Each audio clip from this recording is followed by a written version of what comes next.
నమస్కారం ETV news కు స్వాగతం ముఖ్యాంశాలు తెలుగు పారిశ్రామికవేత్తలకు సీఎం రేవంత్ రెడ్డి ఆహ్వానం హైదరాబాద్ అభివృద్ధికి కలిసి రావాలని పిలుపు అనేక అవకాశాలు ఉన్నాయని వివరణ ఏ భాష నేర్చుకున్నా తెలుగును తక్కువ చేయవద్దన్న రేవంత్ సాధ్యమైనంత వరకు మాతృభాషలో జీవోల జారీకి యత్నిస్తున్నట్లు వెల్లడి రైతు భరోసా ప్రకటనపై భగ్గుమన్న విపక్షాలు రేపు తెలంగాణ వ్యాప్తంగా బీఆర్ఎస్ నిరసన కాంగ్రెస్ మోసపూరిత మాటలు నమ్మవద్దన్న బీజేపీ విశాఖలో ప్రధాని పర్యటన ఏర్పాట్లపై మంత్రి లోకేష్ సమీక్ష గత ప్రభుత్వ విధ్వంసం నుంచి ఏపీని గట్టెక్కిస్తున్నామని వెల్లడి జగన్పై విమర్శలు ఎట్టకేలకు చిక్కిన పిన్నెల్లి అనుచరుడు తురకా కిషోర్ తెలుగుదేశం నేతలపై దాడి కేసులో అరెస్ట్ హైదరాబాద్లో అదుపులోకి తీసుకున్న పోలీసులు ఆలయాలకు స్వయం ప్రతిపత్తి కోసం విహెచ్పి డిమాండ్ విజయవాడ హైందవ శంఖారావం సభలో తీర్మానం హాజరైన ప్రముఖ ఆధ్యాత్మికవేత్తలు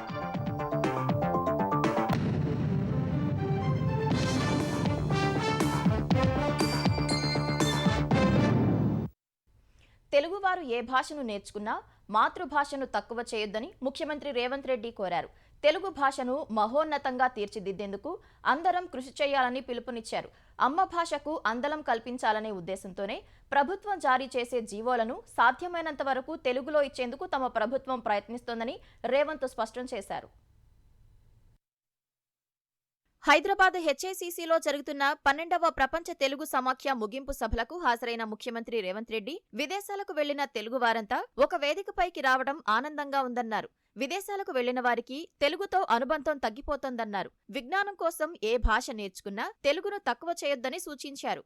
ఇలాంటి సభలు సమావేశాలు ఏర్పాటు చేయడం ద్వారా మన యొక్క బాధ్యతను గుర్తు చేసుకునే విధంగా బాధ్యత కలిగిన వాళ్ళు బాధ్యతాయుతంగా వ్యవహరించే విధంగా మనం విధి విధానాలను ఖరారు చేసుకోవాలి. మీరు నాలెడ్జ్ కోసం ఏ భాషనైనా నేర్చుకోండి, కానీ మాట్లాడేటప్పుడు మన భాషలోనే మాట్లాడుకోవడం ద్వారా ట్రాన్స్మిషన్ లాస్ తక్కువ ఉంటుందని నేను భావిస్తున్నా. గతంలో ఒక నానుడు ఉండేది, ఎక్కడికి వెళ్ళినా ఒక మలయాళీ ఉంటాడు అని. ఎవరెస్ట్ శిఖరం ఎక్కినా కూడా అక్కడ మలయాళీ టీ అమ్ముతూనో ఏదో ఒకటి కనిపిస్తాడు. ఈరోజు మలయాళీలతో పోటీ పడే విధంగా మన తెలుగు వాళ్ళు ప్రపంచంలో ఏ దేశానికి వెళ్ళినా ఎవరో ఒకరు మన వాళ్ళు కనిపిస్తున్నారు. భారతదేశానికి ఐటీని రాజీవ్ గాంధీ తీసుకువచ్చి మంచి బాటలు వేశారని సీఎం రేవంత్ రెడ్డి కొనియాడారు. రాజీవ్ గాంధీ వేసిన బాటను చంద్రబాబు, వైఎస్సార్ కొనసాగించారని తెలిపారు. హైదరాబాద్లో అద్భుతమైన అంతర్జాతీయ సంస్థలున్నాయన్నారు. నగరాభివృద్ధికి పాటుపడేందుకు తెలుగు పారిశ్రామికవేత్తలు పెట్టుబడులు పెట్టాలని కోరారు. ఈ మేరకు హైదరాబాద్లో ఉన్న అవకాశాలను ఆయన వివరించారు. ఒక ఫ్యూచర్ సిటీని దాదాపుగా 30,000 ఎకరాలలో ఒక నూతన నగరాన్ని నిర్మించాలని తెలంగాణ రాష్ట్ర ప్రభుత్వం నిర్ణయం తీసుకున్నది. మిమ్మల్ని అందరినీ సాధారణంగా ఫ్యూచర్ సిటీలో పరిశ్రమలే కాకుండా అన్ని రకాల సాంకేతిక నైపుణ్యంతో ప్రపంచంతోనే పోటీ పడే విధంగా ఒక న్యూయార్కో, టోక్యోనో ప్రపంచ దేశాలలో అభివృద్ధి చెందిన నగరాలతో పోటీ పడే విధంగా ఈ రోజు మేము ప్రణాళికలు రచిస్తున్నాం. ఈ రోజు మనకు మనం పోటీ కాదు, మనం ప్రపంచంతో పోటీ పడే స్థాయికి మనం ఎదిగినాము. మన ఆలోచన విధానంలోనే మనం మార్పులు తీసుకొని రావాల్సిన అవసరం ఉన్నది. దానికి అవసరమైన ప్రణాళికలు రచించుకోవాల్సిన అవసరం ఉన్నది. విడిపోయి పోటీ పడే కంటే కలిసి ఉండి అభివృద్ధి పదం వైపు నడుస్తే ఖచ్చితంగా ప్రపంచానికే ఆదర్శంగా ఈ రెండు రాష్ట్రాలు రాణిస్తాయని, ఏవైనా సమస్యలు ఉన్నా పరిష్కరించుకుందాం, కూర్చుందాం, మాట్లాడుకుందాం. ఇప్పుడు ఇరు రాష్ట్రాల మధ్యలో ఉన్న సమస్యలు పరిష్కరించుకోవడానికి చర్చలు దారి చూపవా? ఈ ఆలోచన మనం చేయాల్సిన విజ్ఞత మనకు లేదా అని చెప్పి నేను ఈ సందర్భంగా మీ అందరి ముందు చెప్పదలుచుకున్నా. ప్రపంచ తెలుగు సమాఖ్య సభల వేదికగా సీఎం రేవంత్ రెడ్డి చేతుల మీదుగా సినీ ప్రముఖులను ప్రపంచ తెలుగు సమాఖ్య సన్మానించింది. అనంతరం తెలుగుదనం తెలుగు ధనం పుస్తకాన్ని ఆవిష్కరించారు. ప్రాథమిక విద్య న్యాయస్థానాల్లో తీర్పులు మాతృభాషలో ఉండాలని మాజీ ఉపరాష్ట్రపతి వెంకయ్యనాయుడు సూచించారు. హైదరాబాద్ వేదికగా జరుగుతున్న ప్రపంచ తెలుగు మహాసభల్లో ఉదయం ఆయన పాల్గొని పలు సూచనలు చేశారు. తెలుగు రాష్ట్రాల ముఖ్యమంత్రులు ప్రభుత్వ జీవోలను తెలుగులో ఇచ్చేందుకు కృషి చేయాలని కోరారు. ఇప్పటికే సీఎం చంద్రబాబు ఈ విషయంపై ప్రకటన చేశారని, రేవంత్ రెడ్డి కూడా చొరవ తీసుకోవాలని సూచించారు. ప్రపంచంలోనే రెండో ఉత్తమ లిపిగా తెలుగు నిలిచిందని, మన వేష భాషల పట్ల మనకు ఆత్మవిశ్వాసం ఉండాలని వెంకయ్యనాయుడు పిలుపునిచ్చారు. ప్రధానమంత్రి నరేంద్ర మోడీ గారు ఆయన ఆలోచనలు ఒకటే.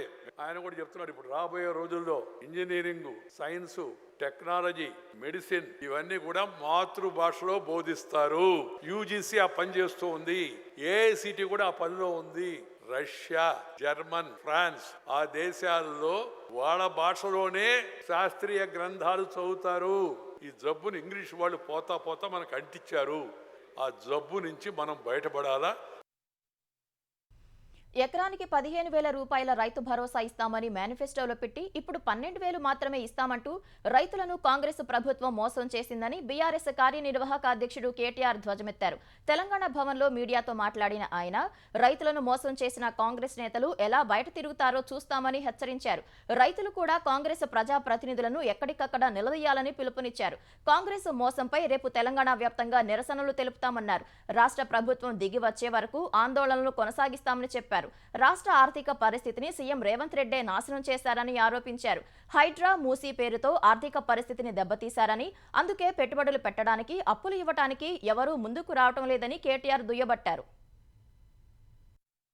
ఆ రోజు 10,000 రూపాయలు కేసీఆర్ గారు 2 పంటలకు ఇస్తుంటే 3 పంటలకు ఇయ్యవా అని అవహేళన చేసిన వాడు రేవంత్ రెడ్డి. 10,000ను బిచ్చమన్నవాడు, ముష్టి అన్నవాడు రేవంత్ రెడ్డి. 10,000ను ముష్టి అంటివి, బిచ్చమంటివి, 15,000 ఇస్తానంటివి, ఇవాళ 12,000కు సరిపడి మళ్ళీ అదేదో గొప్ప విషయంలాగా చెప్పుకుంటే కనీసం మాత్రం సీమ గుట్టినట్టన్నా అనిపిస్తలేదా? ఇచ్చిన మాటలు ఈ రకంగా సిగ్గు లేకుండా తప్పుతుంటే కనీసంగా కూడా ఏం అనిపిస్తలేదా అని అడుగుతా ఉన్నాం. ఓడదాటదాకా ఓడమల్లన్న, ఒడ్డుకెక్కినాక బోడమల్లన్న. ఇక అది కాంగ్రెస్ పార్టీ యొక్క వైఖరి మొదటి నుంచి కూడా. రాహుల్ గాంధీ నుంచి మొదలు పెడితే రేవంత్ రెడ్డి దాకా అందరి వైఖరి అదే. కాంగ్రెస్ పార్టీ ప్రజలను మభ్యపెట్టే రాజకీయాలు చేస్తోందని కేంద్ర మంత్రి బండి సంజయ్ ఆరోపించారు. 6 గ్యారెంటీల అమలుపై చర్చ వచ్చిన ప్రతిసారి ఒక్కోసారి ఒక్కో అంశాన్ని తెరపైకి తీసుకొచ్చి ప్రజల దృష్టిని మరల్చుతుందని విమర్శించారు. హైదరాబాద్లోని బీజేపీ కార్యాలయంలో మాట్లాడిన కేంద్ర మంత్రి గతంలో కేసీఆర్ చేసిన విధానాలనే రేవంత్ రెడ్డి ప్రభుత్వం అవలంబిస్తుందన్నారు. ఎన్నికలప్పుడు రైతు భరోసా కింద 15,000 హామీ ఇచ్చి ఇప్పుడు 12,000 ఇస్తామనడం ఎంతవరకు సమంజసమని ఆక్షేపించారు. స్థానిక సంస్థల ఎన్నికల కోసమే రైతు భరోసా అంశం తెరపైకి తెచ్చారన్నారు. అబద్ధపు హామీలతో మోసం చేసిన కాంగ్రెస్ పార్టీకి స్థానిక సంస్థల ఎన్నికల్లో బుద్ధి చెప్పాలని సంజయ్ ప్రజలకు పిలుపునిచ్చారు. లోకల్ బాడీ ఎలక్షన్ జరగకుంటే 15th ఫైనాన్స్ నుంచి రావాల్సినటువంటి 2,000 కోట్ల రూపాయల నిధులు ఆగిపోతాయి. కాబట్టి ఎట్టి బస్సులో ఎన్నికలు జరపాలి. ఎన్నికలు గెలవాలంటే కొత్త 6 గ్యారెంటీలు పక్క పెట్టి మళ్ళా ఏదో హామీలు నెరవేరుస్తున్నట్టు చెప్పే ప్రయత్నం చేస్తున్నారు. వాళ్ళు పాతోళ్ళు 10,000 ఇస్తే మీరు 15,000 రూపాయలు ఇస్తారని చెప్పి నమ్మే మీకు ఓటేస్తే సంవత్సరం నుంచి ఇయ్యలేదు. మళ్ళా ఇప్పుడు ఏమంటున్నారు? 15,000 రూపాయలు ఇయ్యక 12,000 రూపాయలు ఇస్తామంటున్నారు. మరి 12,000 రూపాయలు ఇస్తే ఇప్పటికే 2 విడతలు ఇవ్వాలి. ఇది 3వ విడత. అంటే ఒక్కొక్క రైతు అకౌంట్లో 18,000 రూపాయలు వేయాలి. మీరు ఏస్తారా? ఏరా? గత వైసీపీ ప్రభుత్వంలో జగన్ తన కోసం 700 కోట్ల రూపాయలతో రిషికొండ ప్యాలెస్ కట్టుకున్నారు తప్ప ఉత్తరాంధ్రకు చేసిందేమీ లేదని మంత్రి నారా లోకేష్ విమర్శించారు. 5 ఏళ్ల పాలనలో ఒక్క పరిశ్రమను తీసుకురాకపోగా ఉన్న పరిశ్రమలను తరిమేశారని మండిపడ్డారు. ఈ నెల 8న ప్రధాని మోదీ విశాఖలో పర్యటించనున్న నేపథ్యంలో ఉత్తరాంధ్ర ప్రజా ప్రతినిధులు, అధికారులతో కలెక్టరేట్లో మంత్రి సమీక్ష నిర్వహించారు. ప్రధాని శంకుస్థాపన చేయనున్న అభివృద్ధి కార్యక్రమాల వివరాలను లోకేష్ వెల్లడించారు. గత ప్రభుత్వం చేసిన విధ్వంసం నుంచి రాష్ట్రాన్ని గట్టెక్కించేందుకు ఎన్డీఏ ప్రభుత్వం సమష్టిగా కృషి చేస్తున్నట్లు లోకేష్ వివరించారు. ఇప్పుడు అడుగుతున్నారు ఫీ రీయింబర్స్మెంట్ బకాయిలు మీరు ఎందుకు పెట్టెళ్లారు? స్కూల్ కిట్కి 1,000 కోట్ల రూపాయలు బకాయిలు పెట్టెళ్లారు. ఆ బకాయిలు మేము చెల్లిస్తున్నాం. ఈరోజు జీతాలకి చెల్లించడానికి చాలా ఇబ్బంది పడుతుంది ప్రభుత్వం. కానీ కేంద్ర ప్రభుత్వ సహకారంతో లిటరలీ మేము నెట్టుకుని వస్తున్నాం. ఇంకా టైం పడుతుంది. విధ్వంసం మామూలుగా చేయలేదు. నేను వెళ్ళి ఒక కంపెనీని కలిస్తే వాళ్ళు ఒకటే అడుగుతున్నారు, మీరు హామీ ఇస్తారా మళ్ళీ జగన్మోహన్ రెడ్డి ముఖ్యమంత్రి అవడానికి? లిటరలీ బాండ్ పేపర్ మీద నన్ను సంతకం పెట్టమంటున్నారు. అంత విధ్వంసం జరిగిందండి. రాష్ట్రం దారి తప్పింది. ఇప్పుడు దారి తప్పిన రాష్ట్రాన్ని సరైన దారిలో పెట్టాల్సిన బాధ్యత మా ప్రభుత్వం పైన కలిసికట్టుగా మేము చేస్తున్నాం. ముఖ్యమంత్రి చంద్రబాబు రేపటి నుంచి 2 రోజులు కుప్పంలో పర్యటించనున్నారు. రేపు ద్రవిడ యూనివర్సిటీలో స్వర్ణ కుప్పం విజన్ 2029 డాక్యుమెంట్ ను సీఎం విడుదల చేయనున్నారు. కుప్పం మండలం నడిమూరు గ్రామంలో ఇళ్లపై ఏర్పాటు చేసిన సోలార్ పలకల పైలట్ ప్రాజెక్టును ప్రారంభిస్తారు. సీగలపల్లెలో ఆర్గానిక్ కుప్పం కార్యక్రమంలో భాగంగా ప్రకృతి సేద్యం రైతులతో చంద్రబాబు ముచ్చటించనున్నారు. రాత్రికి R&B అతిథి గృహంలో బస చేస్తారని తెలుగుదేశం నేతలు తెలిపారు. ఈ నెల 7న తెలుగుదేశం కార్యాలయంలో నేతలు కార్యకర్తలతో చంద్రబాబు సమావేశం కానున్నారు. మధ్యాహ్నం కంగునూడి గ్రామంలో శ్యామన్న విగ్రహాన్ని ఆవిష్కరిస్తారు. తర్వాత నియోజకవర్గంలో పలు అభివృద్ధి కార్యక్రమాలకు శంకుస్థాపన చేయనున్నారు. రాత్రికి కుప్పం R&B అతిథి గృహంలో బస చేస్తారని నేతలు వెల్లడించారు. ఈ నెల 8న విశాఖపట్నం వెళ్లి ప్రధాని నరేంద్ర మోదీతో కలిసి అభివృద్ధి కార్యక్రమాల్లో చంద్రబాబు పాల్గొననున్నారు. గత వైసీపీ ప్రభుత్వం తప్పిదాల వల్లే విశాఖ సెంట్రల్ జైల్లో సెల్ ఫోన్లు వాడే పరిస్థితి వచ్చిందని ఆంధ్రప్రదేశ్ హోంమంత్రి వంగల్పూడి అనిత ఆరోపించారు. ఈ ఘటనపై విచారణ జరుగుతోందన్నారు. విశాఖ సెంట్రల్ జైలును సందర్శించిన హోంమంత్రి సెల్ ఫోన్లు బయటపడిన చోటు, మిగతా జైలు బ్యారెక్లను పరిశీలించారు. ఈ క్రమంలో ఒక గంజాయి మొక్కను గుర్తించగా జైల్లో ప్రస్తుత పరిస్థితిపై అధికారులను హోంమంత్రి ఆరా తీశారు. జైలు అధికారులు విధులు సక్రమంగా నిర్వహించకపోతే కఠిన చర్యలు తీసుకుంటామని హెచ్చరించారు. సెల్ ఫోన్ ఘటనపై విచారణ ముగిశాక విశాఖ సెంట్రల్ జైల్లో ఉద్యోగులను బదిలీ చేస్తామన్నారు. అంటే సెల్ ఫోన్లు కూడా వాళ్ళు యూజ్ చేసే పరిస్థితులు వచ్చినప్పుడు మేము కంపల్సరీగా ఎంక్వైరీ చేసుకోవాలి. ఎంక్వైరీలో ఎవరైనా తప్పు చేశారన్న సంగతి తెలిస్తే కనుక వాళ్ళని పనిష్మెంట్ ఇచ్చుకునే పరిస్థితి రావాలి. ఇక్కడ ఉన్న ఎంప్లాయీస్ అందరూ కూడా దీన్ని కూడా అర్థం చేసుకొని ప్రాపర్ వేలో వారు వర్క్స్ చేసుకునే పరిస్థితి రావాలి. ఆ సెల్ ఫోన్ నుంచి మేము ఆల్రెడీ ఎంక్వైరీ స్టార్ట్ చేసాం. సిడిఆర్ తీసుకుంటాం. IMI నెంబర్ నుంచి ఎక్కడి నుంచి ఏ సిమ్ ఇందులో యూజ్ చేశారు, ఏ నెంబర్ నుంచి వెళ్ళింది, ఏ నెంబర్ నుంచి లోకల్ నుంచి ఎన్ని కాల్స్ బయటకు వెళ్ళి, సో ఇవన్నీ కూడా ఎంక్వైరీ చేసుకుంటాం. లోపల నుంచి బయట ఎవరితో మాట్లాడారో వాళ్ళు కూడా రేపొద్దున్న కోర్టు ముందు హాజరయ్యే పరిస్థితి వస్తుంది. వాళ్ళు కూడా తప్పు చేసిన వాళ్ళ పరిస్థితి వస్తుంది. కరోనా తరహాలో చైనాలో కలకలం రేపుతున్న HMPV కేసులు ఆంధ్రప్రదేశ్లో ఎక్కడా నమోదు కాలేదని ఏపీ ప్రజారోగ్య కుటుంబ సంక్షేమ శాఖ డైరెక్టర్ డాక్టర్ పద్మావతి తెలిపారు. ఈ వైరస్ కారణంగా ప్రజలెవరూ భయాందోళనలు చెందాల్సిన అవసరం లేదన్నారు. ఈ వైరస్ కరోనా తరహాలోనే ఒకరి నుంచి మరొకరికి సంక్రమిస్తుందని ఆమె తెలిపారు. చిన్నపిల్లలు, వృద్ధులు, వ్యాధి నిరోధక శక్తి తక్కువగా ఉన్నవారిపై ప్రభావం ఎక్కువగా ఉంటుందన్నారు. HMPV సోకిన వారికి సాధారణ జలుబు లాంటి లక్షణాలు ఉంటాయని వివరించారు. కొన్నిసార్లు న్యూమోనియా, ఆస్తమా వంటి శ్వాసకోశ సమస్యలు కూడా దారితీస్తుందన్నారు. ఈ వైరస్ నిరోధానికి కోవిడ్ సమయంలో పాటించిన తరహాలోనే జాగ్రత్తలు పాటించాలని డాక్టర్ పద్మావతి సూచించారు. 20 సెకండ్ల పాటు సబ్బు నీటితో తరచూ చేతులను శుభ్రంగా కడుక్కోవటం, దగ్గినప్పుడు, తుమ్మినప్పుడు నోటిని, ముక్కును చేతి రుమాలతో అడ్డుపెట్టుకోవాలని సూచించారు. దేవాదాయ, ధర్మాదాయ శాఖను రద్దు చేయాలని హైందవ శంఖారావం సభ డిమాండ్ చేసింది. ఆలయాలకు స్వయం ప్రతిపత్తి కోసం ఉద్యమించాల్సిన సమయం ఆసన్నమైందని స్పష్టం చేసింది. ఈ మేరకు హైందవ శంఖారావంలో ప్రకటించిన డిక్లరేషన్ను చిన్నజీయర్ స్వామి అందరితో ప్రతిజ్ఞ చేయించారు. హిందూ ఆలయాలకు స్వయం ప్రతిపత్తి ఇవ్వాలనే డిమాండ్తో విశ్వ హిందూ పరిషత్ ఆధ్వర్యంలో విజయవాడ సమీపంలోని కేసరపల్లిలో హైందవ శంఖారావం పేరిట భారీ బహిరంగ సభ నిర్వహించారు. ప్రముఖ మఠాధిపతులు, పీఠాధిపతులు, ఆధ్యాత్మిక గురువులు పెద్ద సంఖ్యలో ఈ బహిరంగ సభలో పాల్గొన్నారు. భరతమాత చిత్రపటం వద్ద జ్యోతి ప్రజ్వలనం చేశారు. వేద మంత్రాలు, పండితుల ఆశీర్వచనాల అనంతరం సభకు హాజరైన వారంతా సామూహికంగా ఏకతా మంత్ర ఆలాపన చేశారు.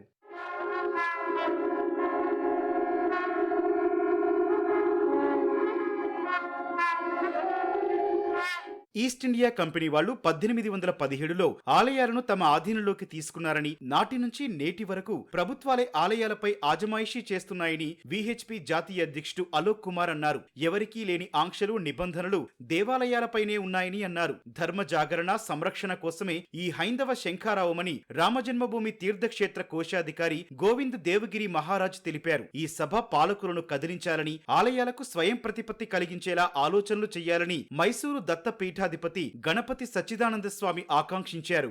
భగవంతుడు ఇక్కడ ఈ భారత భూమిని వెనుకున్నాడు తన యొక్క అవతారాల కోసం. అటువంటి అవతార భూమి అయినటువంటి భగవంతుడే మనిషి రూపంతో వచ్చి ధర్మాన్ని ప్రచారం చేశాడు. అటువంటి ధర్మాన్ని నిలుపుకోవటము మన యొక్క కర్తవ్యం. మనది ఒక్కొక్క ఆలయము అప్పుడు ఉండేటువంటి మహారాజులు కానీ, అప్పుడు ఉండేటువంటి దాతలు కానీ కట్టించినటువంటి ఆలయాలు, ఎన్నో మహిమలు జరిగినటువంటి ఆలయాలు ఎన్నెన్నో ఉన్నాయి. అవన్నీ కూడా మనం రక్షణ చేసుకునేటువంటిది, స్వతహా రక్షణ చేసుకునేటువంటి బాధ్యత మన మీద పడింది.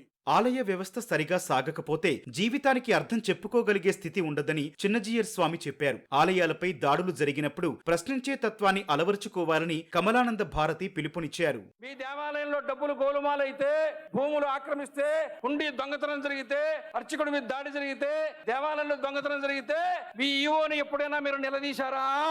మొత్తము హిందూ సమాజం ఈ రోజున దేవాలయాన్ని ప్రశ్నించేటువంటి స్వభావాన్ని ఈ రోజు నుంచి కలిగి ఉండడం అనేది ప్రారంభం అవుతుందా లేదా? దేవాలయంలో దేవుడు అక్కడున్నాడా? 10 మంది ఉన్నారా? ఉండీలు 26 ఎందుకు ఉన్నాయి? ఉండాలా? అడిగారా? అడగాలా? వద్దా? 1987లో చేసిన దేవాదాయ ధర్మాదాయ చట్టం ఆలయాలు అర్చకుల పాలిట శాపంగా మారిందని విశ్రాంత ఐఏఎస్ ఎల్వి సుబ్రహ్మణ్యం ఆరోపించారు. ఈ చట్టంపై ప్రభుత్వం పునరాలోచన చేయాలని కోరారు. దేవాలయాల నిర్వహణ బాధ్యతలు హిందువులకే ఉండాలని విహెచ్పి ఉపాధ్యక్షుడు గోకరాజు గంగరాజు డిమాండ్ చేశారు. 10 సంవత్సరాలుగా మన దేవాలయాలు దాడులకు, దోపిడీలకు గురి అవుతున్నాయి. స్వతంత్రం వచ్చిన తర్వాత ఈ పరిస్థితిలో మార్పు లేదు. ఒకవైపు సెక్యులరిజం అంటూ హిందూ దేవాలయాల ప్రభుత్వాలు తమ గుప్పిట్లో పెట్టుకున్నాయి. దేవాలయాలను వ్యాపార కేంద్రాలుగా మార్చాయి. రాజకీయ పునరావాస కేంద్రంగా కూడా మార్చాయి. దేవాలయాలు హిందువుల చేతిలో ఉంటే ధర్మ ప్రచారం జరుగుతుంది. హైందవ ధర్మంపై సినీ పరిశ్రమలో దాడి జరుగుతోందని గేయ రచయిత అనంత శ్రీరామ్ ఆందోళన వ్యక్తం చేశారు. సినీ రంగం తరపున హిందూ సమాజానికి క్షమాపణలు చెప్పారు. సివిల్స్ పరీక్షలకు సన్నద్ధమయ్యే అభ్యర్థులకు ప్రోత్సాహకాలు అందించడానికి ప్రభుత్వం ఎప్పుడూ ముందుంటుందని ముఖ్యమంత్రి రేవంత్ రెడ్డి స్పష్టం చేశారు. తెలంగాణ ఖ్యాతి పెంచేందుకు సివిల్స్ అభ్యర్థులు తమ వంతు పాత్ర పోషించాలని కోరారు. ప్రజాభవన్లో రాజీవ్ గాంధీ సివిల్స్ అభయహస్తం పేరిట నిర్వహించిన కార్యక్రమంలో ఉప ముఖ్యమంత్రి భట్టి విక్రమార్క మంత్రులతో కలిసి రేవంత్ రెడ్డి పాల్గొన్నారు. సివిల్స్ ఇంటర్వ్యూలకు ఎంపికైన 20 మందికి, మెయిన్స్ కు అర్హత సాధించిన 40 మందికి 1 లక్ష చొప్పున ఆర్థిక సాయం అందించారు. డబ్బు లేని కారణంగా సివిల్స్ అభ్యర్థులు మధ్యలో ఆగిపోకూడదని ప్రభుత్వం ప్రోత్సాహకాలు అందిస్తుందని సీఎం, డిప్యూటీ సీఎం చెప్పారు. ఈ సివిల్స్లో ఇంటర్వ్యూలకు సెలెక్ట్ అయిన వాళ్లకు నా అభినందనలే కాదు, మిమ్మల్ని అన్ని రకాలుగా ప్రోత్సహించడానికి ఈ రాష్ట్ర ప్రభుత్వం మీది, మీకెప్పుడు అండగా నిలబడుతుంది. మా అందరి ఆకాంక్ష ఒకటే, ఈ మొత్తం మీరు ఎన్నిక అవ్వాలి. ఈ ఎన్నిక అవ్వడానికి అవసరమైన సంపూర్ణ సహకారాన్ని మన ప్రభుత్వం మీకు అందిస్తుంది. ఈ అవకాశాన్ని అందిపుచ్చుకోండి. తెలంగాణ సమాజంలో ఇంకా మన పిల్లలు సివిల్స్కు ప్రిపేర్ అవ్వాలి. మీకు అవసరమైన అన్ని రకాల కోచింగ్ సెంటర్లు ఈ లెవెల్లో కానీ, ఢిల్లీ లెవెల్లో కానీ ఎలాంటి సహకారం కావాలన్నా మన రాష్ట్ర ప్రభుత్వం మిమ్మల్ని ప్రోత్సహించడానికి సిద్ధంగా ఉన్నది. తెలంగాణ ప్రజలకి ఇక్కడ నుంచి మిమ్మల్ని ప్రోత్సహించి పంపిస్తే మా ప్రభుత్వం మమ్మల్ని ప్రోత్సహించి యూపీఎస్సీలో సెలెక్ట్ కావటానికి సహకరించింది. కాబట్టి నా రాష్ట్రాన్ని, నా ప్రభుత్వాన్ని కాపాడుకుంటూ ఏ స్థాయిలో ఎక్కడున్నా కానీ ఈ రాష్ట్ర ప్రయోజనాల కోసం మంచి మనసుతో మీ ప్రయత్నం కూడా మీరు చేస్తారనేటువంటి ఆశ, ఆలోచన మా అందరికీ ఉంది. మాదాపూర్ అయ్యప్ప సొసైటీ 100 అడుగుల రోడ్డులో అక్రమంగా నిర్మించిన 5 అంతస్తుల అక్రమ కట్టడాన్ని హైడ్రా అధికారులు కూల్చివేస్తున్నారు. ఉదయం 10:30 గంటలకు కూల్చివేతలు చేపట్టారు. బాహుబలి క్రేను కూడా రంగంలోకి దించారు. మొత్తం భవంతిని నేలమట్టం చేసే దిశగా చర్యలు చేపట్టారు. అక్రమ కట్టడానికి సంబంధించి 2024లో జీహెచ్ఎంసీ అధికారులు నోటీసులు ఇవ్వడంతో పాటు కొంత భాగాన్ని కూల్చివేశారు. అయినప్పటికీ నిర్మాణదారులు మళ్లీ నిర్మాణాన్ని కొనసాగించగా ఫిర్యాదు అందుకున్న హైడ్రా యంత్రాంగం కూల్చివేత ప్రక్రియ చేపట్టింది. శనివారం భవనాన్ని పరిశీలించిన హైడ్రా కమిషనర్ రంగనాథ్ కూల్చివేతకు ఆదేశాలు ఇచ్చారు. భవంతి ప్రధాన రహదారి పక్కనే ఉండటంతో మాదాపూర్ నుంచి హైటెక్ సిటీ వెళ్లే వాహనాలకు ఇబ్బంది లేకుండా కూల్చివేతలు చేపట్టారు. మేడ్చల్ జిల్లా కండ్లకోయ సీఎంఆర్ కాలేజ్ మహిళల హాస్టల్ బాత్రూంలో వీడియో చిత్రీకరణ కేసులో 2 పోలీసులు అరెస్టు చేశారు. కేసులో ప్రధాన నిందితులైన బీహార్కు చెందిన నందకిషోర్, గోవింద్ కుమార్ను అరెస్టు చేసి రిమాండ్కు తరలించినట్లు తెలిపారు. విద్యార్థినుల బాత్రూంలో వీడియోలు తీసేందుకు ప్రయత్నించినట్లు నిందితులు ఒప్పుకున్నట్లు పోలీసులు తెలిపారు. వీడియో చిత్రీకరణ కేసులో సీఎంఆర్ విద్యా సంస్థల చైర్మన్ గోపాల్ రెడ్డి, కళాశాల వార్డెన్ సహా 7గురిపై కేసులు నమోదు చేశారు. విద్యార్థినులు ఫిర్యాదు చేసినా నిర్వాహకులు నిర్లక్ష్యంగా వ్యవహరించినట్లు చెప్పారు. ఇంకా విచారణ కొనసాగుతోంది పోలీసులు వివరించారు. పల్నాడు జిల్లా మాచర్ల మాజీ ఎమ్మెల్యే పిన్నెల్లి రామకృష్ణారెడ్డి ప్రధాన అనుచరుడు తురకా కిషోర్ను ఎట్టకేలకు పోలీసులు అరెస్టు చేశారు. కూటమి ప్రభుత్వం అధికారంలోకి వచ్చినప్పటి నుంచి అజ్ఞాతంలో ఉన్న తురకా కిషోర్ను హైదరాబాద్లో అరెస్టు చేశారు.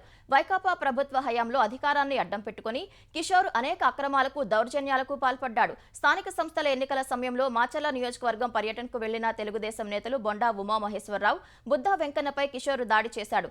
కర్రలు, గ్రానైట్ రాళ్లతో కారు అద్దాలు బద్దలు కొట్టి హత్యాయత్నం చేశాడు.